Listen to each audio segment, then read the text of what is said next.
नमस्कार दोस्तों, तो स्वागत है आपका आज के इस वीडियो में। आज अपन इस वीडियो में कक्षा 10 की पहली एक्सरसाइज शुरू करने वाले हैं। पहली एक्सरसाइज जो है उसका नाम है अपने वास्तविक संख्या। वास्तविक संख्या, वास्तविक संख्या को इंग्लिश में बोलते हैं रियल नंबर।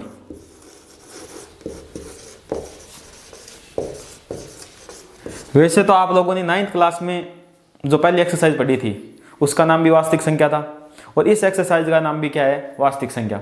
ये जो एक्सरसाइज है ये अपन नए पैटर्न के हिसाब से पढ़ने वाले हैं, यानी कि जो 70% सिलेबस अपना बचा है उसके अंदर जो एक्सरसाइज बची है उनके बारे में अपन क्या करेंगे, चर्चा करेंगे।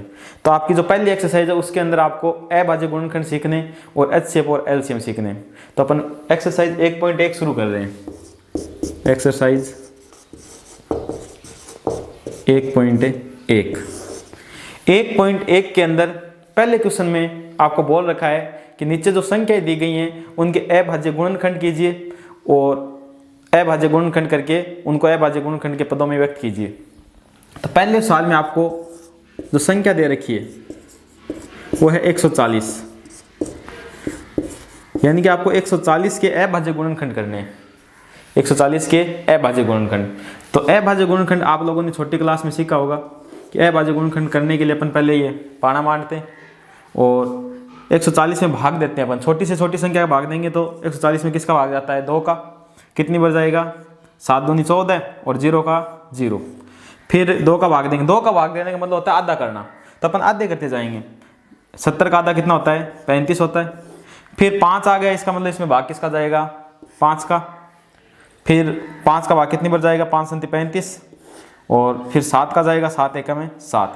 तो आपने इसके अभाज्य गुणनखंड किया तो कितना है आपके पास, 2, 2, 5 और 7।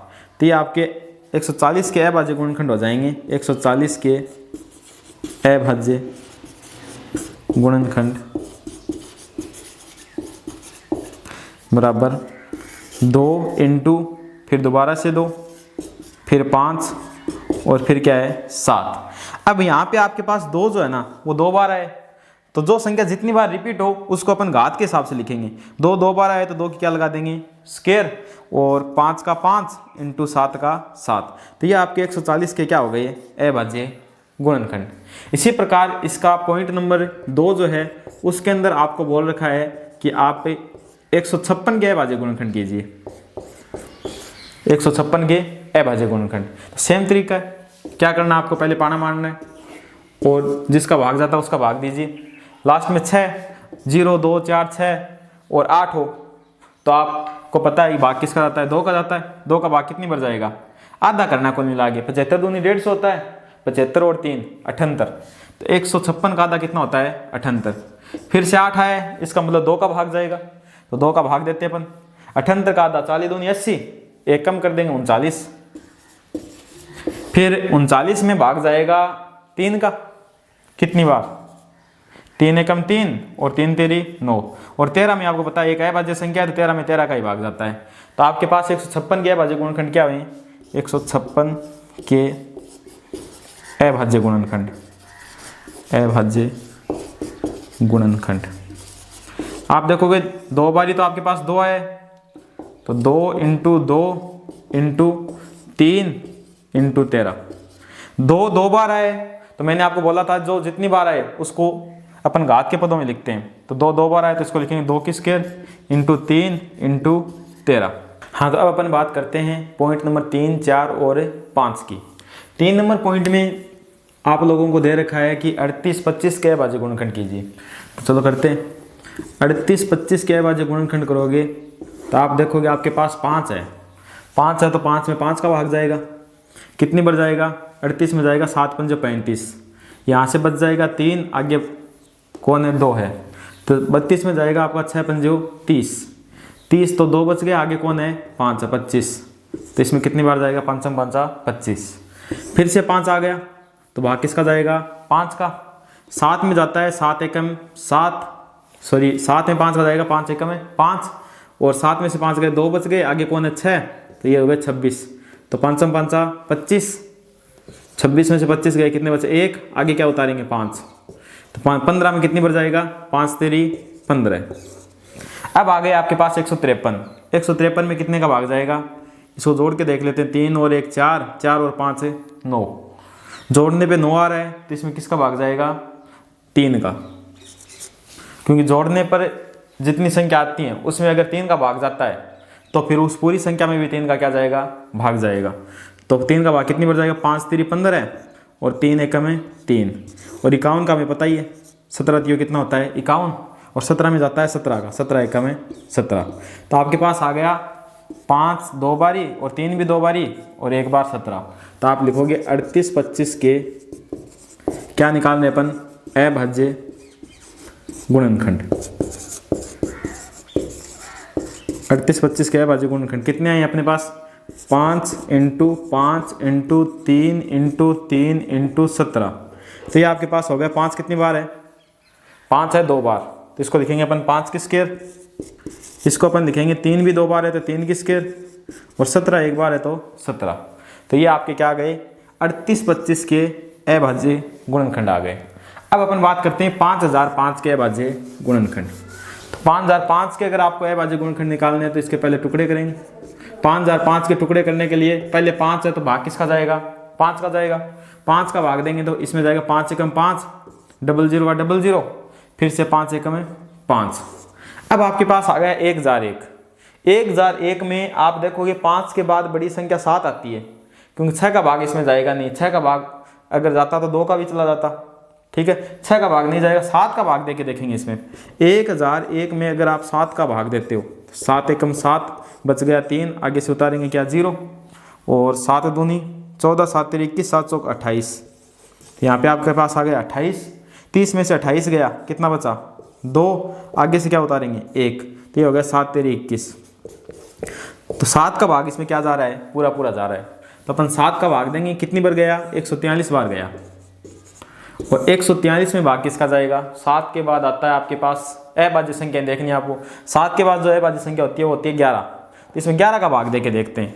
143 में अगर अपन 11 का भाग देते हैं तो 11 एकम 11 बच गया कितना 4, 14 में से 11 गए 3 और 3, 11 तियो 33। 11 का भाग पूरा पूरा जा रहा है। तो इसमें 11 का भाग दिया, कितनी बार गया भाग, 13 बार। और 13 अभाज्य संख्या, 13 में 13 का ही भाग जाता है। तो आपके 5005 के अभाज्य गुणनखंड, 5005 के अभाज्य गुणनखंड क्या आ गए, 5 × 7 × 11 × 13। इसमें स्क्वायर वाला सिस्टम है नहीं, क्योंकि कोई भी पद 2 बार नहीं आया और 3 बार नहीं आया। अब अपन बात करते हैं 7429 के अभाज्य गुणनखंड। तो 7429 के अपन पहले टुकड़े करेंगे। पहले अपन भाग दे के देखेंगे, जोड़ के देख लेते हैं। 2 का भाग जा नहीं रहा है, क्योंकि 0 2 4 और 6 8 इनमें से कोई संख्या नहीं है इकाई अंक में। 3 का देने के लिए आप जोड़ोगे, 9 और 2 11, 11 4 15, 15 7 22, 22 3 के पहाड़े में नहीं आता है, इसलिए इसमें 3 का भाग भी नहीं जाएगा। 5 के लिए अपन देखते हैं कि इकाई अंक 5 होना चाहिए या 0 होना चाहिए, तो 5 का भाग भी इसमें नहीं जाएगा, क्योंकि इकाई अंक 5 है नहीं है। फिर अपन चेक करते हैं 7 का। तो 74 7 9 में अगर आप 7 का भाग देते हो तो 7 का 7 एकम 7, 7 छक 42, 9 में 7 का भाग जाता नहीं है, तो इसमें 7 का भाग भी नहीं जाएगा। 7 के बाद आप डायरेक्ट चेक करोगे 11 में, 74 29 में 11 का भाग देके देखोगे तो 11 छक्की 66 और 74 में से 66 गए, कितने बचे 8, 8 और 2 11 37 77, क्योंकि 82 है 77 है तो 2 और 3 5, 5 आगे से 9 उतारेंगे और 11 के पहाड़े में 59 आते नहीं है, इसका मतलब 11 का भाग भी नहीं जा रहा है।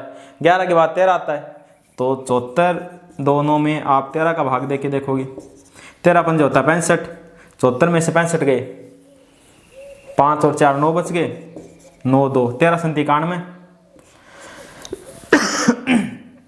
91 तो 1 बच गया, आगे से 9 उतारेंगे 19, 19 में 13 का भाग जाता नहीं है। 13 के बाद आप अभाज्य संख्या ट्राई करोगे 17, तो मैं 17 को ट्राई करता हूँ। 17 दूनी 34, 34 दूनी 68, यानी 17 का पहाड़ा 4 बार बोलेंगे तो आपके पास 68 आएंगे।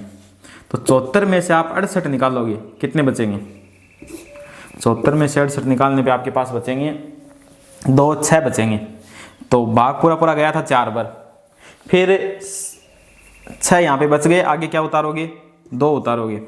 17 दूनी 34, 17 तियो 51, 3 बार अगर अब आप भाग देते हो तो 51 आते हैं। तो यहाँ पे बच गया कितना, 62 में से 51 गया, 11 बच गया, आगे 9।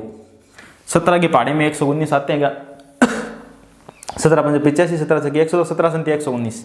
तो 7 बार अगर आप भाग पहाड़ा बोलते हो 17 का तो कितने आ जाएंगे, 119। तो 17 का भाग इसमें क्या जा रहा है, पूरा पूरा जा रहा है। इसके बाद 17 से छोटी संख्या का तो इसमें भाग जाएगा ही नहीं, क्योंकि हमने पीछे से देख के लेके आए हैं अपन सभी संख्याओं का। अब 17 से बड़ी संख्या का भाग देते हैं। 17 के बाद अभाज्य जो संख्या आती है वो होती है 17 के बाद 23। तो आप इसमें 23 का भाग देके देखोगे तो 437 में 19 भी तो होती है, 19 का देके देख लें। 17 के बाद 19 होती है, 19 चेक करते हैं। 437 में 19 का भाग देते हैं, 19 का भाग 2 बार दें तो 38 आ जाएगा। यहाँ पे आपके पास बचेगा 2 और 3 5 57, 19 तियो कितना हो गया, 57। तो इसमें 19 का भाग क्या जा रहा है, पूरा पूरा जा रहा है। कितनी बार जा रहा है, 23 बार। और 23 भी मैंने अभी बताया था आपको अभाज्य संख्या होती है। 23 में 23 का भाग जाता है और किसी का भाग नहीं जाता है। तो 23 में अपन भाग देंगे 23 का, कितनी बार चला जाएगा, 1 बार। तो आया आपका 17, 19 और 23। तो 74, 7, 9 के अभाज्य गुणनखंड, अभाज्य गुणनखंड ये हो जाएंगे आपके 17 × 19 × 23। हाँ, तो अब अपन बात करते हैं क्वेश्चन नंबर 2 की। क्वेश्चन नंबर 2 में आप लोगों को एचसीएफ और एलसीएम निकालने हैं। एचसीएफ और एलसीएम, एचसीएफ और एलसीएम निकालने के बाद आपको चेक भी करना है कि आपने जो एचसीएफ और एलसीएम निकाले हैं वो सही हैं या फिर गलत हैं। कुल मिला के आपको सत्यता की क्या करनी है, जांच करनी है। तो चलो करते हैं। हाँ, एक चीज़ आपको ध्यान रखनी है, एचसीएफ और एलसीएम आपको बोल रखा है कि आपको अभाज्य गुणनखंड विधि द्वारा निकालने हैं। एचसीएफ और एलसीएम निकालने कई विधियाँ होती हैं, उनमें से आपको जो निकालने हैं वो कौन सी विधि से निकालने हैं, अभाज्य गुणनखंड विधि द्वारा। तो अपन क्या करेंगे, अभी हमने सीखा है कि अभाज्य गुणनखंड कैसे होते हैं। तो अपन 26 और 91 के अभाज्य गुणनखंड करेंगे। गुणनखंड करने के बाद अपन इनके क्या निकालेंगे, एचसीएफ और एलसीएम निकालेंगे। तो चलो करते हैं। पहले 26 के अभाज्य गुणनखंड करते हैं। 26 के अभाज्य गुणनखंड। अब देखो, पहले जो मैं पहले क्वेश्चन में तरीका बता रहा था वो छोटी क्लासों में करने का तरीका होता है। अब आप लोग 10वीं क्लास में हो सके हो तो छोटा तरीका अपन छोटी क्लास वाले तरीका जो है वो अपन काम में नहीं लेंगे। अपन डायरेक्ट अभाज्य गुणनखंड करेंगे। अभाज्य गुणनखंड डायरेक्ट करने का जो तरीका है वो सीखेंगे। तो 26 के अभाज्य गुणनखंड डायरेक्ट कैसे कर सकते हैं वो देखो। 26 है तो आपको क्या करना है, पहले 2 से शुरू करना है। 26 में 2 का अगर भाग दोगे, 26 में 2 का भाग दोगे कितने हो जाएंगे, 26 का आधा करना है। 2 का जैसे भाग दोगे 26 के आधे कितने हो जाएंगे, 13। 13 में किसी संख्या भाग नहीं जाता है तो 2 × क्या हो जाएगा, 13। तो अपन 26 को लिख सकते हैं कितना, 2 × 13। वैसे अगर आप फैक्टर मेथड से गुणनखंड करोगे तो उतने आएंगे। जैसे 2 का भाग देते हैं अपन, तो 26 में 2 का भाग देंगे 13, 13 में 1 बार जाएगा, 13 1 में 13। तो अपन ऐसे ना करके डायरेक्ट ही करेंगे ताकि अपने टाइम में थोड़ी बचत हो सके। फिर आपके पास है 91 के अभाज्य गुणनखंड। आपको 13 का पहाड़ा आता है, 13 संति 91 होता है, तो इसको अपन लिख सकते हैं 7 × 13। अब अपन बात करते हैं एचसीएफ और एलसीएम की। एचसीएफ क्या होता है, एचसीएफ वास्तव में होता है, इसको बोलते हैं अपन highest common factor, highest common factor, और हिंदी में बोलते हैं इसको महत्तम समापवर्तक। समापवर्तक का मतलब होता है कॉमन, और महत्तम मतलब वह बड़ी से बड़ी संख्या जो कॉमन हो, तो दोनों के आपके पास जितनी भी संख्या उन सब में कॉमन जो संख्या आ रही है और वो बड़ी से बड़ी संख्या होनी चाहिए, ठीक है। तो उसको बोलेंगे अपन महत्तम समापवर्तक। अच्छा, एचसीएफ में आपको करने का जो तरीका वो क्या ध्यान रखना है, आपको ऐसे सोचना है कि ये जो ऐप है ना, ऐप का मतलब है फूल। फूल को मतलब अपन हिंदी में बोलते हैं मूर्ख, इंग्लिश में जो फूल होता है उसको हिंदी में क्या बोलते हैं, मूर्ख। तो एक प्रकार से आप मान सकते हो कि ये जो एचसीएफ है ये थोड़ा सा मूर्ख है, थोड़ा सा अज्ञानी है। इसको किसी ने बोल दिया है कि तेरे को वही चीज़ें लेनी है जो सबको मिलती हों, वही चीज़ें लेनी है जो सबको मिलती हैं, बाकी चीज़ों को तुझे हाथ भी नहीं लगाना है। एचसीएफ क्या है, एचसीएफ फूल है, फूल का मतलब मूर्ख है। किसी ने बोल दिया है वही चीज़ें लेनी है जो सबको मिलती है, बाकी चीज़ों को हाथ नहीं लगाना है। एचसीएफ ने वो बातें मान ली। अब आप आगे देखोगे अपन जब भी एचसीएफ निकालेंगे तो ये वही चीज़ें लेगा जो सबको मिल रही हूँ, बाकी चीज़ों को ये हाथ नहीं लगाएगा। तो एचसीएफ में ये चीज़ अगर आपके ध्यान में रहेगी तो जब अपन एचसीएफ और एलसीएम निकाल रहे होंगे तो आपके कन्फ्यूजन नहीं होगा, वरना एचसीएफ और एलसीएम में ज़्यादातर कन्फ्यूजन हो जाता है कि एचसीएफ कौन सा होता है, एलसीएफ कौन सा आता है। ठीक है, तो ये थोड़ा सा इसका ध्यान रख लेना। और महत्तम समापवर्तक कई बार किताबों में ये लिखा हुआ मिल जाता है मैस है, तो मैस है जो आपका महत्तम समापवर्तक है, इसकी शॉर्ट फॉर्म है। ठीक है, मैस का मतलब कुछ और नहीं होता है, आपका मैस का मतलब HCF होता है, इसको अपन बोल देंगे महत्तम समापवर्तक। अब बात कर लेते हैं अपन LCM। LCM को इंग्लिश में बोलते हैं लोवेस्ट कॉमन मल्टीप्लिकेशन।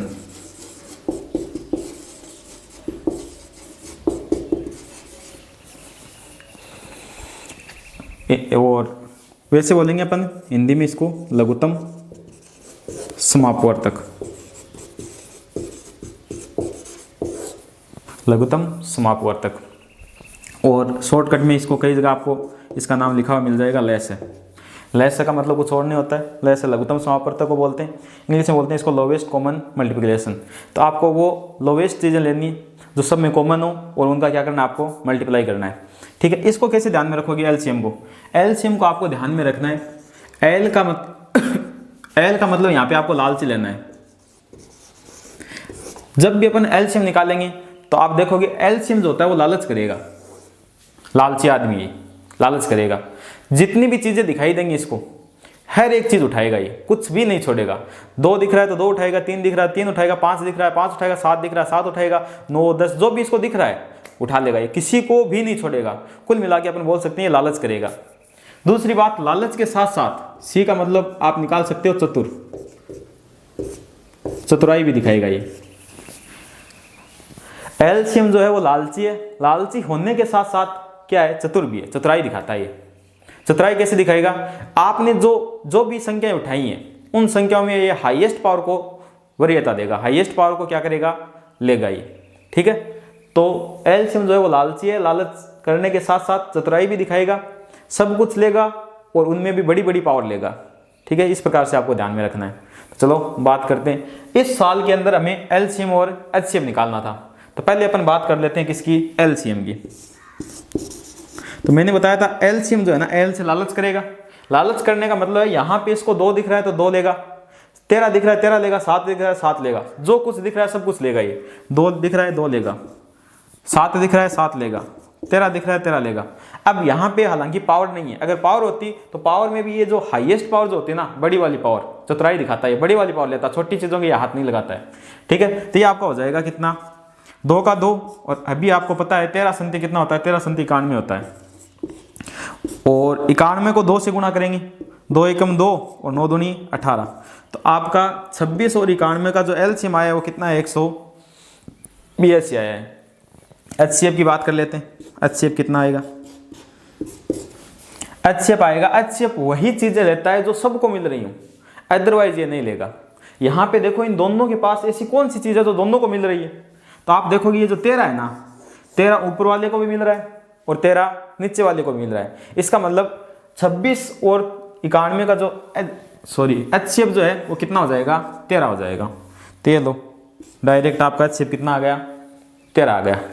अब सवाल वाले ने बोला है कि आपको चेक करके बताना है कि ये जो आपने HCF और LCM निकाले हैं ये सही है, यानी कि अपन सत्यापन करेंगे कि अपने HCF और LCM क्या है, सही है। और सत्यापन करने के लिए जो फॉर्मूला होता है वो आपको ध्यान में रखना है कि HCF गुणा LCM, HCF और LCM का अगर आप गुणा करते हो ना तो वो बराबर आएगा दी गई 2 संख्याओं की, 2 संख्याओं का गुणनफल।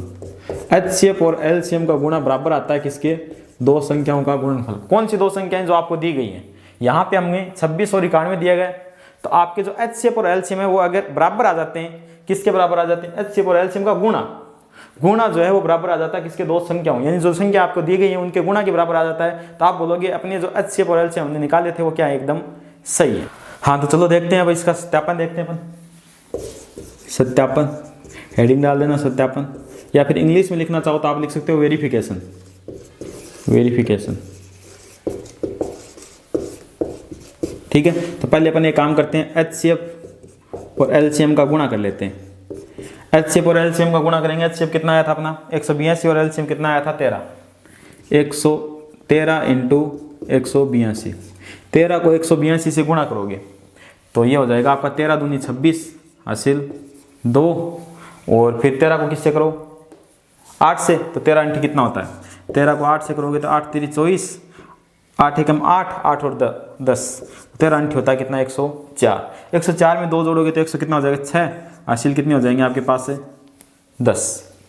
ठीक है, फिर 13 को आप गुणा करोगे किससे 1 से, 2 से कर दिया, 8 से कर दिया, अब 1 से करेंगे, 13 एकम 13 और हासिल कितनी थी आपके पास से 10। 13 और 10 कितने हो गए 23।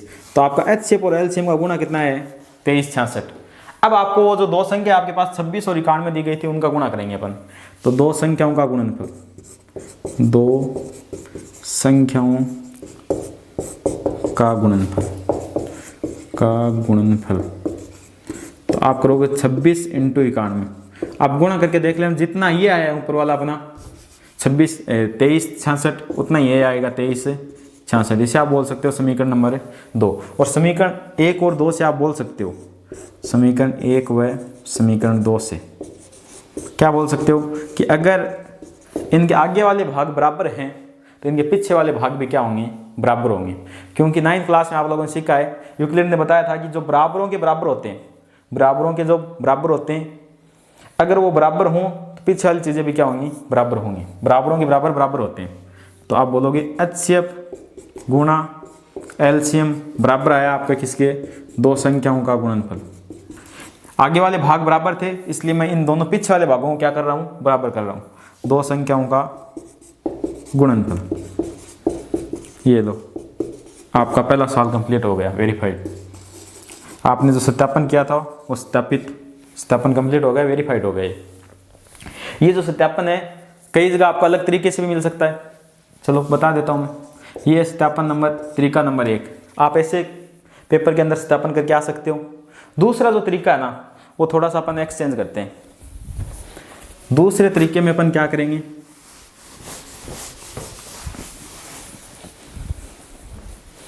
यहीं से आगे बढ़ाएंगे। दूसरे तरीके में अपन यहीं से आगे बढ़ाएंगे। क्या बोलेंगे अपन, एचसीएफ गुणा एलसीएम बराबर 13 इंटू 182 हो गया, क्योंकि एचसीएफ का मान अपना 13 था और एलसीएम का कितना था 182 था। अब देखो ये 13 का 13 पड़ा है, 182 को मैं क्या लिख सकता हूँ, 182 को मैं ये लिख सकता हूँ क्योंकि इसी को गुणा करने पे क्या आया था 182 आया था। तो 182 को अपन वापस से लिख सकते हैं 2 इंटू 7 इंटू 13। अब गुणा करो इनको, 13 दूनी 26 इंटू 13 संती 91। और 26 और 91 कौन है, 26 और 91 अपनी ये जो दी गई संख्या है ना ये है, और इनके बीच में किसका चिन्ह है गुणा का। इसका मतलब अपन बोल सकते हैं कि वो जो संख्या आपको दी गई है, जो दो संख्या आपको दी गई उनका क्या आ गया गुणा आ गया, दो संख्याओं का गुणा आ गया गुणनफल। और इधर क्या चल रहा था एचसीएफ गुणा एलसीएम। तो ये आपका क्या हो गया सत्यापित हो गया। ये तरीका थोड़ा सरल है क्योंकि इसमें आपको गुणा नहीं करना पड़ता है, सिर्फ थोड़ा सा जो आपको फैक्टर दे रखे हैं उनको सेट करना है। सेट करके उनको इस प्रकार से बदलना है कि वो जो दो संख्या आपको दी गई है उनके गुणा के रूप में आ जाए। तो आपका ये क्या हो जाएगा, इस प्रकार से भी सत्यापित हो जाएगा। हाँ, तो अब अपन बात करते हैं दूसरे पॉइंट की। दूसरे पॉइंट में वो सेम काम करना है, आपको एचसीएफ एलसीएम निकालना है, निकालने के बाद आपको सत्यापन करना है। तो चलो करते हैं। एचसीएफ और एलसीएम निकालने का जो तरीका है वो कौन सी विधि से निकालना है, अभाज्य गुणनखंड विधि से निकालना है। तो पहले आपको क्या करना है, 510 के अभाज्य गुणनखंड करने, 510 के अभाज्य गुणनखंड। तो मैंने आपको सीधा तरीका बता रखा है, करोगे क्या, 510 से 10 में 2 का भाग जाएगा तो 510 का आधा कितना होता है 255। 255 में भाग जाएगा किसका 5 का। 255 जो होता है उसमें हालांकि जोड़ के देखें तो 5 5 10 से 2 12 3 का भी जाता है। तो पहले 3 का दे लेते हैं। तो 3 का कितनी बार जाएगा, 3 का जाएगा 7 8 3 24 और बच गया 1 5 5 3 15। तो 8 और 5 85 आ गया। 85 में कितनी बार जाएगा, 85 में 5 का जाता है, 5 इंटू 17 पंजो 85। तो ये आपके किसके अभाज्य गुणनखंड हो गए, 510 के अभाज्य गुणनखंड हो गए, 2 इंटू 3 इंटू 5 इंटू 17। अगर आपको ऐसे समझ नहीं आ रहा है तो आप डायरेक्ट क्या करना, वो पानी वाला काम करना, पाना मारना इसका, ठीक है, फैक्टर मेथड से फैक्टर कर लेना, सारे फैक्टर करके यहाँ पे लिख लेना। फिर आगे अपन बात करते हैं किसकी, 92 की। तो 92 के अभाज्य गुणनखंड।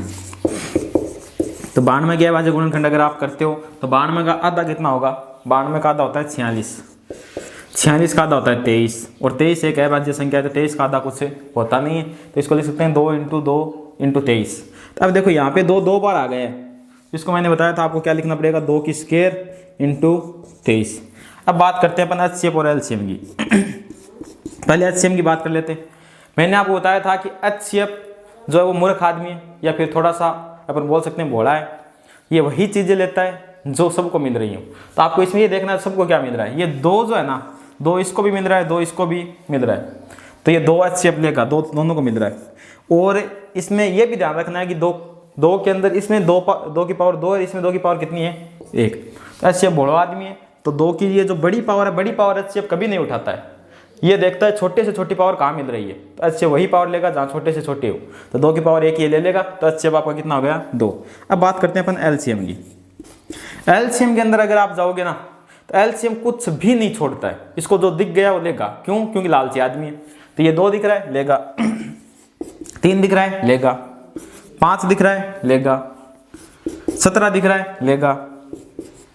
23 दिख रहा है, लेगा। कुछ नहीं छोड़ेगा, सब कुछ लेगा। सब कुछ लेने के बाद अब आप देखोगे कि ये जो एचसीएफ है, ये 2 जो था ना, 2 में यहाँ पे 2 की पावर 1 थी, यहाँ पर 2 की पावर कितनी थी, 2। मैंने आपको बताया था एलसीएम लालच करने के साथ साथ चतुराई भी करेगा। चतुराई का मतलब है कि ये जो पावर है ये बड़ी बड़ी उठाएगा, 2 की पावर 2 उठाएगा, छोटी नहीं उठाएगा ये, 2 की पावर 2। तो 2 की पावर 2 कितनी होती है, 4। 4 तेरी 12, 12 पंजो 60, तो ये हो गया आपका 60 इंटू 17 इंटू 23। तो 17 छक्की कितना होता है, 17 का पहाड़ा अगर आप 6 बार बोलते हो, 17 बन जाओ 85, 17 छक्की 102। तो ये आपका आ गया 102 इंटू 23। अब 23 को इससे गुणा कर दो, 23 को 2 से गुणा करेंगे, 23 दूनी 46, 0 था तो 0 को मैंने 4 लिख दिया, और 23 एकम है 23। तो ये आपका एलसीएम आ गया 23 46। कितना है, 23 से 46। इसके बाद इसका सत्यापन करना है। सत्यापन के लिए मुझे जो अच्छा लगता है तरीका, वो दूसरे वाला अच्छा लगता है। जो मैंने दूसरा तरीका बताया था वो काम में लेंगे यहाँ पे। तो पहले क्या करेंगे, एचसीएफ इंटू एलसीएम। आप पहला काम में ले सकते हो, आपकी मर्जी, जो आपको अच्छा लगे या फिर जो आपसे जल्दी बन रहा हो वो तरीका काम में लीजिए, ठीक है। तो एचसीएफ इंटू एलसीएम, एचसीएफ कितना आया था 2 इंटू एलसीएम कितना आया था 23 से 46। ये लो 2 इंटू 23 से 46। अब आपको क्या करना है, मैंने आपको बताया था कि इनको इस हिसाब से सेट करना है कि आपका वापिस से 510 और कितना बन जाए, 92 बन जाए।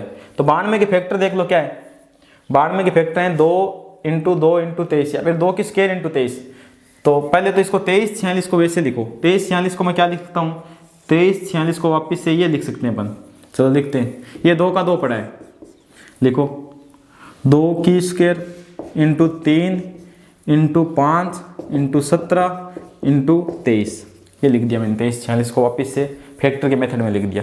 अब आपको ध्यान रखना है कि आपको 2 की स्क्वायर और 23 को पास पास लेके आना है। चलो लेके आते हैं, 2 की स्क्वायर और 23 को क्या लेके आओ, पास, फिर इनको लिख दो, बाकी बच गए 2 इंटू 3 इंटू 5 इंटू 17 इंटू, हो गया। तो 2 की स्क्वायर इंटू 23 इसको गुणा करेंगे तो वापस कितना आ जाएगा, 92 आ जाएगा।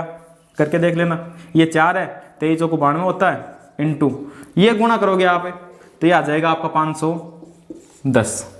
और 92 इंटू 510 आया, यानी कि आपकी ये जो पहले संख्या दी गई थी इनके बीच में किसका चिन्ह आ गया, गुणा का चिन्ह आ गया। तो आप क्या बोलोगे, इसे आप बोल सकते हो 2 संख्याओं का गुणनफल, 2 संख्याओं का गुणनफल। ये लो, ये आपको सिद्ध करना था कि एचसीएफ और एलसीएम अगर बराबर आ जाते हैं, जो आपको संख्या दी गई उनके गुणनफल के, तो आपके जो एचसीएफ और एलसीएम आपने जो निकाले थे वो क्या है, सही है। तो आपका जो क्वेश्चन है वो क्या हो चुका है, वेरीफाइड हो चुका है, सत्यापित हो चुका है। तो अपने पास दे रखा है पॉइंट नंबर 3 में 336 और 54 के अभाज्य गुणनखंड करने। 336 के अभाज्य गुणनखंड करोगे तो 336 का आधा करो, 336 का आधा होता है 168, और 168 का आधा अगर करोगे तो वो होता है 84। 84 का अगर आप आधा करते हो तो 84 का आधा होता है 42, और 42 का अगर आप आधा करते हो तो 42 का आधा होता है 21, और 21 को आप लिख सकते हो क्या, 3 इंटू 7, 7 तेरी 21। तो ये आपके पास आ गया 2 की पावर कितनी, 1 2 3 4, 2 की पावर 4 इंटू 3 इंटू 7, ठीक है। फिर आप करो 54 के, तो 54 का आधा होता है 27, 27 में 2 का भाग नहीं जाता है, 27 में 2 का भाग 3 का जाएगा, तो 9 तेरी 27, और 9 को आप लिख सकते हो 3 इंटू 3, तो 27 के अभाज्य गुणनखंड हो गए आपके 2 इंटू 3 की पावर कितनी, 3 बार आया, ठीक है। अब फैक्टर जरूरी नहीं है, जैसे मैं कर रहा हूँ वैसे करो। मैंने पहले भी बताया फिर बता रहा हूँ, आप वो जो फैक्टर वाला मेथड है, पाना मारने वाला जो तरीका है, उससे भी कर सकते हो। ठीक है, अब अपन इसका HCF निकाल लेते हैं। HCF के बारे में मैंने बताया था, ये थोड़ा सा क्या है, मूर्ख टाइप का या बोला है, तो इसको किसी ने बोल दिया, वही चीज़ें लेनी है जो सबको मिल रही है। तो आप इसमें देखोगे, इसमें 2 इसको मिल रहा है, इसमें भी देखोगे 2 मिल रहा है, 2 दोनों के पास है तो 2 लेगा। इसमें देखो 3 दोनों को मिल रहा है तो 3 भी लेगा। इसमें भी छोटी वाली पावर लेता है, छोटी कितनी है, इसमें 2 की पावर 1 है, ये चल जाएगी। यहाँ पर भी 3 की पावर 1 है, चल जाएगी। तो 3 दूनी कितना हो गया, 6 हो गया। अब बात करते हैं अपन LCM की। LCM जो है वो सारी चीज़ें लेता है, कुछ नहीं छोड़ता है। क्यों नहीं छोड़ता है, क्योंकि लालची आदमी है। तो यहाँ से 2 भी लेगा, 3 भी लेगा, 7 दिख रहा है, 7 भी लेगा। इनमें भी बड़ी बड़ी पावर लेगा, छोटी पावर के हाथ नहीं लगाता है। बड़ी पावर 2 की पावर कितनी, 4, 3 की पावर कितनी, 3, 7 की 1 है तो कोई इलाज नहीं, ये लेनी पड़ेगी। तो 2 की पावर 4 होती है 16, और 3 की पावर 3 होती है 27, और 7 का 7, 16 संति अगर आप करोगे तो 16 संति होता है 112, और इंटू 27, 112 को 27 से गुणा करोगे, 27 दूनी 54, और अब 1 से करो 27 को, 27 से कम 27, हासिल 5 थी, 27 और 5 हो गई 33, हासिल फिर 3 रह गई, तो 27 और 3 30, तो ये आएगा 3034। तो आपका HCF आया 6 और LCM कितना है, 3034। सत्यापन करते हैं, सत्यापन करने का वही तरीका अपने पास, HCF गुणा LCM। HCF कितना आया था, HCF आया था 6 गुणा LCM कितना आया था, 3034। मैंने आपको बताया था इनको ऐसे अरेंज करके लिखना है ताकि वापस से अपना ये बन जाए। तो अरेंज करते हैं, 6 को लिख सकते हैं अपन वापस, क्या लिख सकते हैं, 6 को 2 × 3, 2 × 3, और 3034 को अरेंज करेंगे तो 2 की पावर 4 और 3 की पावर 3 और 7।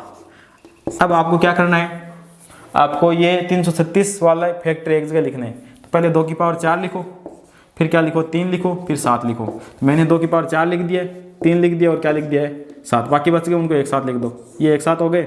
बच गया कौन, एक तो 2 बच गया, एक 3 की पावर कितनी बच गई, 3, ये एक साथ हो गए।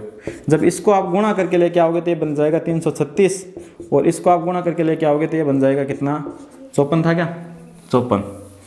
तो ये क्या हुआ, आपकी दोनों संख्याओं का गुणनफल आ गया। तो आप इसको बोल सकते हो कि आपकी जो दी गई संख्या थी उनका ये क्या है, गुणनफल है।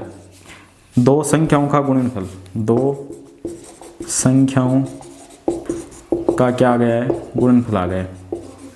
ठीक है, तो आप बोल सकते हो इधर आप क्या चल रहा था, आपका HCF गुणा LCM चल रहा था। तो HCF और LCM का गुणा किसके बराबर आया, 2 संख्याओं के गुणनफल के बराबर आया। अगर ऐसा होता है तो आपके जो HCF और LCM थे वो क्या थे, सही थे। हाँ, तो अब अपन बात करते हैं क्वेश्चन नंबर 3 की। क्वेश्चन नंबर 3 में भी सेम काम करना है, आपको HCF और LCM निकालने हैं, पर इस बार आपको सत्यापन नहीं करना है। ठीक है, तो चलो निकालते हैं। कोई सेम तरीका है, भाज्य गुणनखंड विधि द्वारा निकालना है। तो अपन पहले पॉइंट में आपको दे रखा है 12, 15 और 21। तो आपको क्या करना है, 12, 15 और 21 के अभाज्य गुणनखंड निकालने। तो 12 के टुकड़े करो, 12 में 2 का भाग दो कि 12 का आधा कितना होता है, 12 का आधा होता है 6, 6 का आधा होता है 3, और 3 को अपन लिख सकते हैं 3। तो ये 2 2 12 है, तो 2 की स्क्वायर इंटू क्या हो गया, 3। फिर आपके पास 15, 15 को आप लिख सकते हो 3 × 5, 5 तेरी 15। फिर आपको पास 12, 15 और 21 है। ठीक है, तो 21 का आप करोगे तो 21 को आप लिख सकते हो 3 × 7। अगर आप बात करो HCF की, HCF वही चीज़ें लेता है जो सबको मिल रही हूँ। सबको क्या मिल रहा है, यहाँ पे आप देखोगे 2 मिल रहा है, इसको 2 नहीं मिल रहा है, तो 2 तो नहीं होगा। तो फिर 3 देखो, 3 इसको मिल रहा है, इसको मिल रहा है और इसको मिल रहा है, 3 सबको मिल रहा है, तो HCF कितना हो गया, 3। LCM देखो, LCM जो चीज़ें आपको दिखाई दे रही है वो सारी चीज़ें लेगा। आपको अगर 2 दिखाई दे रहा है तो 2 लेगा, आपको अगर 3 दिखाई दे रहा है तो 3 लेगा, आपको अगर 5 दिखाई दे रहा है तो 5 लेगा, 7 दिखाई दे रहा है तो 7 लेगा। अब इसमें भी आपको ध्यान रखनी है कि ये वो जो बड़ी बड़ी पावर होता है उनको उठाता है। यहाँ पे 2 की पावर 2 थी तो 2 की पावर 2 उठाएगा, बाकी किसी के ऊपर पावर नहीं है तो फिर कोई देखने की जरूरत नहीं है। तो यहाँ पे आप देखोगे 2 की पावर 2 कितनी होती है, 4 × 3 × 5 × 7, 500 कितना हो गया, 20। 20 को 3 से गुणा करेंगे, 20 3 60, 60 इंटू हो गया 7, और 7 से 42, 0 का 0, 420। तो आपका HCF आया 3 और LCM कितना है, 420। यहाँ पर बात करते हैं, आप 17 को लिख सकते हो 17 × 1, और 23 को लिख सकते हो तो 23 × 1, और 29 को लिख सकते हो 29 × 1। तो HCF की अगर बात करें तो तीनों में कॉमन क्या है, वो चीज़ जो सबके पास मिल रही है, एक सबको मिल रहा है, एक सबको मिल रहा है, तो HCF कितना होगा, 1। फिर बात करते हैं अपन LCM की। LCM में कुछ भी नहीं छोड़ेगा, 17 दिख रहा है लेगा, 23 दिख रहा है लेगा, 29 दिख रहा है लेगा। 17 को 23 से और 23 को फिर 29 से अगर आप गुणा करते हो तो आपका आएगा 11, 33, 9। गुना करके देख लेना कितना आएगा, 11 33 9। 17 को 23 से करना है, फिर वो जो संख्या है उसको किससे कर लेना, 29 से। तो ये सिंपल से 2 क्वेश्चन थे। अब अपन इसका तीसरा पॉइंट करते हैं। पॉइंट नंबर 3 में आपको जो संख्या दे रखी है वो दे रखी है 8। पहले 8 के अभाज्य गुणनखंड कर लेते हैं। 8 के अभाज्य गुणनखंड, 8 के जो अभाज्य गुणनखंड होंगे, 8 का आधा होता है 4, 4 का आधा होता है 2, 2 का 2 लिख देंगे। 2 की पावर कितनी हो गई, 3। फिर बात करते हैं 9, 9 के अभाज्य गुणनखंड, 9 के अभाज्य गुणनखंड। 9 को आप लिख सकते हो 3 इंटू 3, 3 3 9 होता है, तो इसको लिख सकते हैं अपन 3 की स्क्वायर।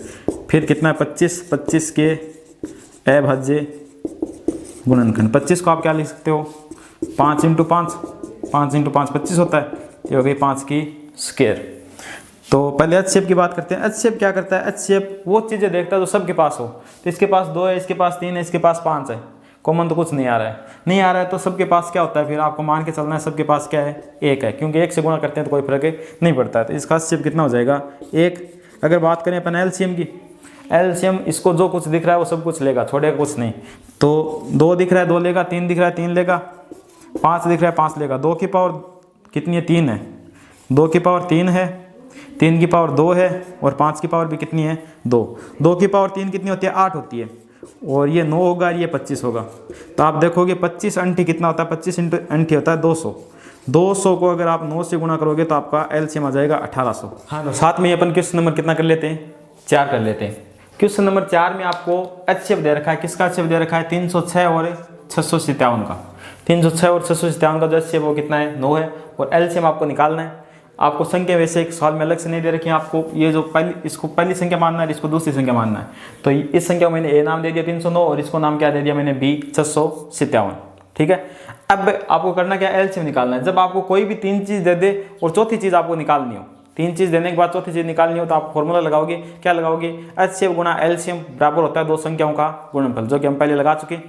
तो यहाँ पर मैं बोल रहा हूँ कि वी नो दैट, यानी कि हम जानते हैं, कि हिंदी में लिख सकते हैं आप, हम जानते हैं कि क्या जानते हैं अपन, कि एच शेप और एलसीएम का जो गुणा होता है वो किसके बराबर होता है, 2 संख्याओं का गुणनफल। यहाँ पे संख्याओं का नाम दे रखा है मैंने ए और बी, इसलिए संख्याओं का गुणनफल मैंने क्या लिख दिया, ए इंटू बी। फिर आप देखोगे कि यहाँ पे एच शेप का मान रखो, एच शेप का मान कितना है, 9 इंटू एलसीएम बराबर 306 इंटू 657। ए का मान कितना है, ए का मान है 309 नहीं सॉरी 306 है ये, ठीक है, ये गलती से लिखा हुआ है 306 इंटू 657। बी का मान कितना है, 657। तो ये ए का मान 306, बी का मान 657, और 9 गुणा में था, आगे जाके भाग में। चलो करते हैं इसको आगे। तो इसको 9 को इससे काटो, 3 के पहाड़े से कट रहा है, तो 3 एकम 3 0, 3 दूनी 6, ये 3 से कट गया, और इसको 3 से काटोगे तो 3 तेरी 9। अब 657 को काटो, 3 से कट जाएगा ही, 3 दूनी 6, और 3 एकम 3, 2 बच गए, 2 आगे 7 9 3 27, तो कितनी बार कटेगा, 219 बार कटेगा।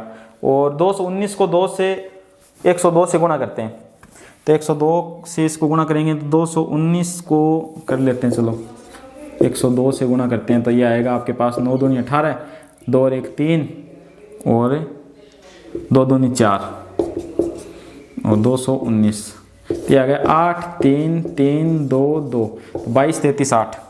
इसको गुणा करोगे तो आपका आएगा 22 33 8।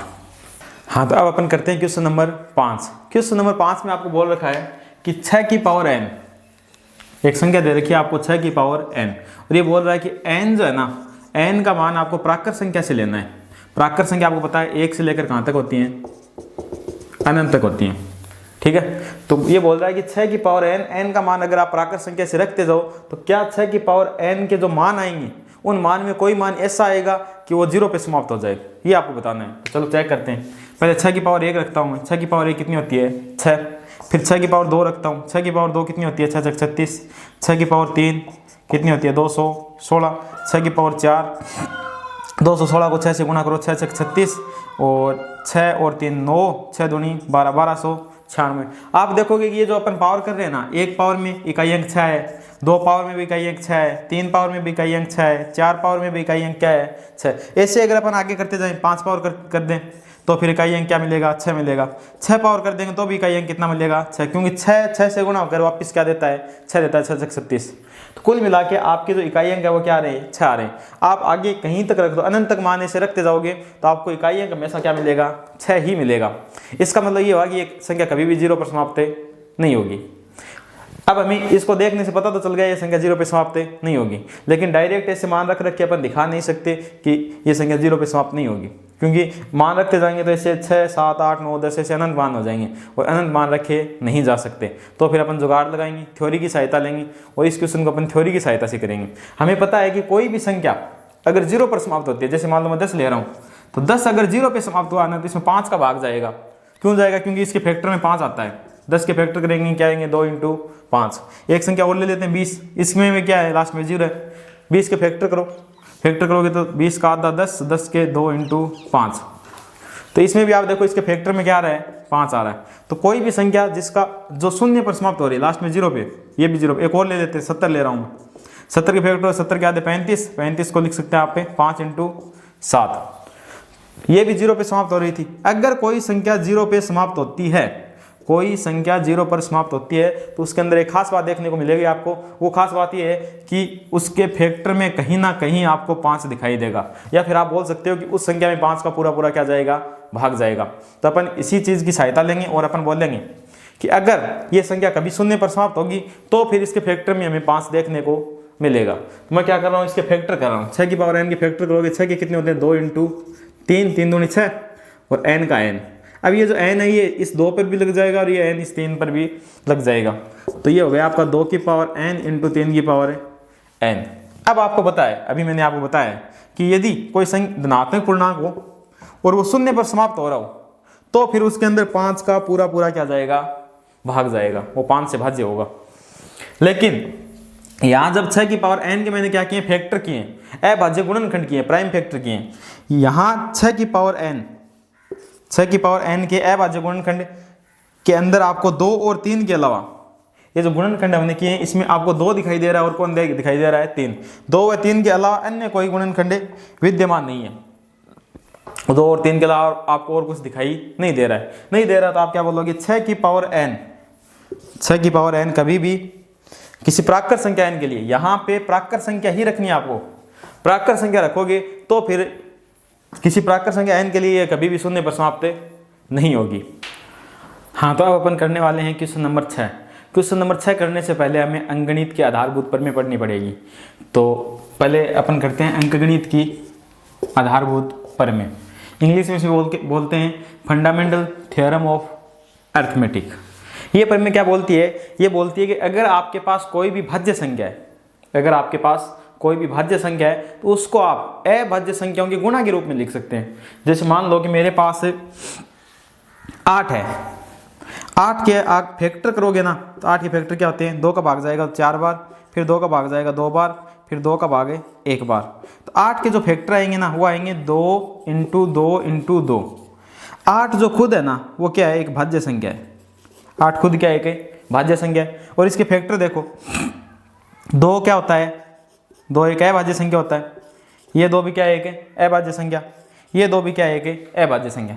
यानी आपने क्या किया है? भाज्य संख्या को, 8 एक भाज्य संख्या थी, भाज्य संख्या को अभाज्य संख्याओं के किसके रूप में? गुणा के रूप में। भाज्य संख्या को अभाज्य संख्याओं के गुणा के रूप में बदल दिया है। ये जो आप बदल रहे हो ये थ्योरम किस नाम से जानी जाती है? फंडामेंटल थ्योरम ऑफ अरिथमेटिक या फिर अंकगणित की आधारभूत प्रमेय। एक एग्जांपल और देख लो। जैसे मान लो कि आपके पास 12 है, 12 खुद क्या है? भाज्य संख्या है। 12 के फैक्टर करो, 12 में 2 का भाग दोगे 6 बार, फिर 2 का दोगे 3 बार, 3 का 3, 3 का भाग 1 बार जाएगा 3 में। तो 12 के जो फैक्टर आपके पास आए वो आए 2 × 2 × 3। अब देखो 12 खुद क्या है? 12 खुद भाज्य है, लेकिन इसके फैक्टर जो है ना, फैक्टर आए क्या? अभाज्य। 2 अभाज्य होता है, ये 2 भी अभाज्य और 3 भी क्या है? अभाज्य। तो अभाज्य संख्याओं का गुणनफल के रूप में आया है। तो अपन बोल सकते हैं किसी भाज्य संख्या को अभाज्य संख्याओं के गुणा के रूप में लिखा जा सकता है। या फिर अपन ये बोल सकते हैं अगर कोई संख्या अभाज्य संख्याओं के गुणा के रूप में आ रही है तो उसको वापस गुणा करेंगे, गुणा करने के बाद वो पीछे क्या बन जाएगी? फिर भाज्य बन जाएगी। अभाज्य संख्याओं के गुणा के रूप में जो संख्या होती है वो संख्या कौन सी संख्या होती है? भाज्य संख्या होती है। ये बात हमें कौन बताती है? अंकगणित की आधारभूत प्रमेय बताती है। तो इसी प्रमेय की सहायता से अपन क्वेश्चन नंबर 6 को कंप्लीट करेंगे। क्वेश्चन नंबर 6 में दो पॉइंट है जिनमें आपको बोल रखा है कि ये जो संख्या आपको दी गई है इसको सिद्ध कीजिए कि ये भाज्य संख्या है। चलो देखते हैं कैसे करेंगे। अब देखो 7 × 11 × 13, आपको पता है कि गणित के अंदर गुणा के अंदर जो पद होता है वो पूरा का पूरा एक पद माना जाता है। माना क्या जाता होता है एक है, ये एक पद है। और प्लस और माइनस पदों को अलग अलग करते हैं, ये पहला पद है, ये दूसरा पद है। कुल मिला के यहाँ पे 2 पद है। दोनों पदों को देखो, दोनों पदों में खास बात क्या है। मेरी खास बात का मतलब होता है, मैं जब भी खास बात बोलूँ इसका मतलब आपको कॉमन देखना है। इस पद में और इस पद में कॉमन क्या है, तो आप देखोगे इस पद में भी 13 है और इस पद में भी क्या है 13। 13 को पकड़ के बाहर रख दो। 13 को अगर आप बाहर रखते हो तो आपके पास बचेगा 7 × 11। 13 बाहर चला गया, चिन्ह प्लस का। 13 बाहर चला गया तो 13 का भाग 13 में कितनी बार जाएगा, एक बार, क्योंकि कॉमन लेने में मतलब भाग देना। 13 में 13 का भाग देंगे, कितनी बार जाएगा, एक बार। यहाँ पे आ गया 13 का 13, 11 37 77 प्लस 1 77 और 1 कितना होता है 78। तो ये आपका आ गया 13 × 78। और 78 को आप तोड़ सकते हो, ये हो गया 13 × 13 छक्की कितना होता है 78 होता है। अब देखो 6 को भी अपन तोड़ सकते हैं, 13 × 13 × 2 × 3। अब देखो 13 क्या है, एक अभाज्य संख्या, ये 13 भी क्या है, एक अभाज्य संख्या। 2 क्या है, एक अभाज्य संख्या। 3 भी क्या है, एक। तो आप देखोगे ये सारी की सारी संख्या है अभाज्य संख्या है। और अभाज्य संख्या किस रूप में, गुणा के रूप में। अंकगणित के आधारभूत पर में क्या बोलती है कि अगर आपके पास अभाज्य संख्या गुणा के रूप में हो तो फिर ये जो गुणा का रूप आया है ये किस वजह से आया है, क्योंकि ये पहले कौन सी संख्या रही होगी, भाज्य संख्या। तो किसी भाज्य संख्या की आप अभाज्य संख्याओं के गुणा के रूप में लिख सकते हो। इसका मतलब ये पहले वाली संख्या क्या रही है, भाज्य संख्या रही है, इसलिए आपके पास ये अभाज्य संख्याओं के गुणा के रूप में आई है। तो आप क्या बोलोगे, हम जानते हैं कि, बिकॉज लगाना, हम जानते हैं कि, क्या जानते हो आप कि अंकगणित की आधारभूत प्रमेय के अनुसार, आधारभूत प्रमेय के अनुसार, प्रमेय के अनुसार किसी भी भाज्य संख्या को, किसी भी भाज्य संख्या को, भाज्य संख्या को अभाज्य संख्याओं के, अभाज्य संख्याओं के गुणा के रूप में, संख्याओं के गुणनफल के रूप में लिखा जा सकता है, गुणनफल के रूप में लिखा जा सकता है।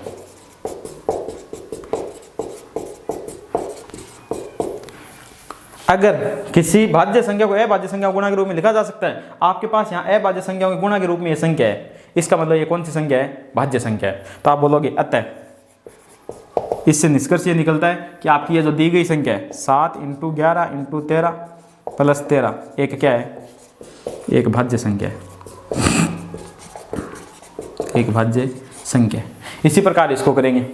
इसमें देखो ये सारे के सारे पद गुणा के रूप में, ये +5, ये पहला पद और ये क्या है, दूसरा पद। दोनों पदों में खास बात क्या है, इस पद में आप देखोगे इसके पास भी 5 है और इसके पास भी कितना है 5। दोनों के पास 5 है तो 5 को बाहर क्या निकाल लेंगे, कॉमन। 5 को पकड़ के बाहर कॉमन निकालो तो यहाँ पे बचेगा 7 × 6 × 4 × 3 × 2 × 1 प्लस 5 पूरा चला गया तो यहाँ पे बचेगा 5 से कम 5, 1। ठीक है, गुणा करो इनको। गुणा करोगे तो आप देखोगे कि 3 दूनी 6 और 6 को 6 से गुणा करें 6 × 36 और 36 को 4 से करोगे 7 × 36 चौकों हुआ 144 प्लस 1, ये हो जाएगा आपका 5 × 144 संति। 144 को अगर आप 7 से गुणा करते हो तो 144 संति होता है 1008 प्लस 1, 1008 और 1 होता है 1009। अब देखो 5 एक अभाज्य संख्या है और 1009 भी क्या है, एक अभाज्य संख्या। 2 अभाज्य संख्याओं का गुणा है, 2 अभाज्य संख्याओं का गुणा है, यानी कि ये संख्या आपकी अभाज्य संख्याओं के गुणनफल के रूप में व्यक्त हो गई है। और कोई संख्या अभाज्य संख्याओं के गुणनफल के रूप में व्यक्त हो जाए, इसका मतलब पहले क्या रही है, भाज्य संख्या रही है। तो आप बोलोगे पहले तो ये स्टेटमेंट लिख दोगे यहाँ पे, बिकॉज लगाओगे और सेम टू सेम स्टेटमेंट छापोगे। क्या स्टेटमेंट है, स्टेटमेंट ये है कि हम जानते हैं कि अंकगणित की आधारभूत प्रमेय के अनुसार किसी भी भाज्य संख्या को अभाज्य संख्या के रूप में लिखा जा सकता है। फिर क्या बोलोगे, अतः 7 × 6 × 5 × 4 × 3 × 2 × 1 प्लस 5, ये जो संख्या ये क्या है, एक भाज्य संख्या है। हाँ, तो अब अपन बात करते हैं क्वेश्चन नंबर 7 की। क्वेश्चन नंबर 7 में आप लोगों को दे रखा है कि एक वर्ताकार मैदान है, एक क्या है, वर्ताकार मैदान है, और वर्ताकार मैदान के चारों ओर चक्कर लगा रहे हैं। कौन लगा रहे हैं चक्कर? एक तो सोनिया है और एक है रवि। इस मैदान के पूरा चक्कर लगाने में, इस मैदान का पूरा चक्कर लगाने में सोनिया को 18 मिनट लगती हैं और रवि को कितने मिनट लगते हैं? 12 मिनट। तो आपको ये बताना है कि मान लो कि शुरुआत, ये जो रवि और सोनिया है ये दोनों एक ही बिंदु से शुरुआत करते हैं। शुरुआत करने के बाद चक्कर लगाते लगाते वापस इसी बिंदु पर दोबारा कब मिलेंगे, ये बात आपको बतानी है। सवाल फिर सुन लो। रवि और सोनिया हैं जो कि एक वर्ताकार मैदान का चक्कर लगा रहे हैं और रवि को 12 मिनट और सोनिया को 18 मिनट लगते हैं। यहाँ से एक ही बिंदु से चलना शुरू करते हैं। आपको ये बताना है कि कितने मिनट के बाद दोनों वापस इसी बिंदु पर मिलेंगे। जैसे अपन नॉर्मली सोचते हैं, मान लो कि रवि एक चक्कर 12 मिनट में पूरा कर देगा, जबकि सोनिया को 18 मिनट लगती हैं। 12 मिनट में सोनिया लगभग आधा चक्कर पार करके यहाँ पर जा चुकी होगी। लगभग 24 मिनट बाद, 24 मिनट के बाद रवि कितने चक्कर पूरा कर देगा? 2 चक्कर। वापस एक चक्कर काट के दूसरे चक्कर पे यहाँ पे आ चुका होगा रवि 24 मिनट के बाद। और 24 मिनट के बाद सोनिया कहाँ पे होगी? सोनिया एक चक्कर 18 मिनट में काटती है, यानी सोनिया का एक चक्कर तो पूरा हो चुका होगा और 5-6 मिनट में थोड़ा आगे पहुँच जाएगी वह, ठीक है। और रवि जो है वो 36 मिनट बाद, क्योंकि 12 मिनट में एक चक्कर लगाता है, 36 मिनट बाद रवि इस वर्ताकार मैदान में कितने चक्कर लगा चुका होगा? 3 चक्कर लगा चुका होगा। 3 चक्कर लगाकर कौन से स्थान पे होगा? जिस स्थान पे वो पहले था उसी स्थान पे होगा। इसी प्रकार सोनिया 18 में एक चक्कर लगाएगी और 18 दूनी 36 मिनट में कितने चक्कर लगा चुकी होगी? 18 मिनट में पहला चक्कर लगाएगी और 36 मिनट में दूसरा चक्कर लगा चुकी होगी। यानी कि 36 मिनट के बाद रवि 3 चक्कर लगाकर यहाँ पे खड़ा होगा और सोनिया 2 चक्कर लगा के उसी स्थान पर, सेम स्थान पर खड़ी होगी।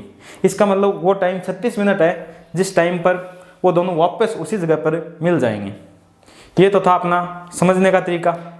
गणित में ऐसे तरीके नहीं चलते, गणित में सवाल करके दिखाना होता है। तो ये सवाल 36 मिनट अपन गणित में कैसे निकालेंगे वो देखो। इसके लिए आपको क्या करना पड़ेगा? 18 और 12 के अभाज्य गुणनखंड करने पड़ेंगे। 18 के गुणनखंड करेंगे तो 18 का आधा होता है 9, 9 को लिख सकते हैं अपन 3 × 3, ये हो गया 2 × 3 की स्क्वायर। 12 के अभाज्य गुणनखंड करोगे तो 12 के आधे 6, 6 को लिख सकते हैं 2 × 3, तो ये हो गया 2 की स्क्वायर × 3। तो आपको बताना क्या है? वो कम से कम टाइम बताना है। वो कम से कम टाइम जिस टाइम पर दोनों उसी स्थान पर, दोनों इसी स्थान पर वापस मिल जाएं। कम से कम का मतलब हो गया लोवेस्ट टाइम के लिए आपको क्या निकालना पड़ेगा? एलसीएम निकालना पड़ेगा। क्या निकालना पड़ेगा? एलसीएम। तो 18 और 12 का एलसीएम निकालते हैं। एलसीएम के बारे में मैंने आपको बताया, एलसीएम लालची आदमी, इसको 2 दिख रहा है तो 2 लेगा, इसको 3 दिख रहा है तो 3 भी लेगा। 2 में भी बड़ी वाली पावर लेगा। बड़ी वाली पावर कितनी है? 2 की पावर 2। 3 में बड़ी वाली पावर, 3 में बड़ी वाली पावर 2 है। 3 की पावर कितनी लेगा? 2। 2 की पावर 2 कितनी होती है? 4। 3 की पावर 2 कितनी होती है? 9। 9 चौके 36। तो फिर कितनी मिनट आ गई अपनी? 36 मिनट। 36 मिनट के बाद दोनों उसी स्थान पर वापस क्या होंगे? मिलेंगे। तो आप लिख सकते होता है दोनों पुनः उसी स्थान पर या फिर प्रारंभिक स्थान पर, उसी स्थान पर कितने मिनट बाद? 36 मिनट बाद मिलेंगे। ये आपका क्वेश्चन क्या हो गया? कंप्लीट हो गया। तो ये थी आपकी एक्सरसाइज 1.1। यहाँ पे आपकी एक्सरसाइज कंप्लीट होती है। आज के वीडियो में इतना ही, मिलते हैं नेक्स्ट वीडियो में।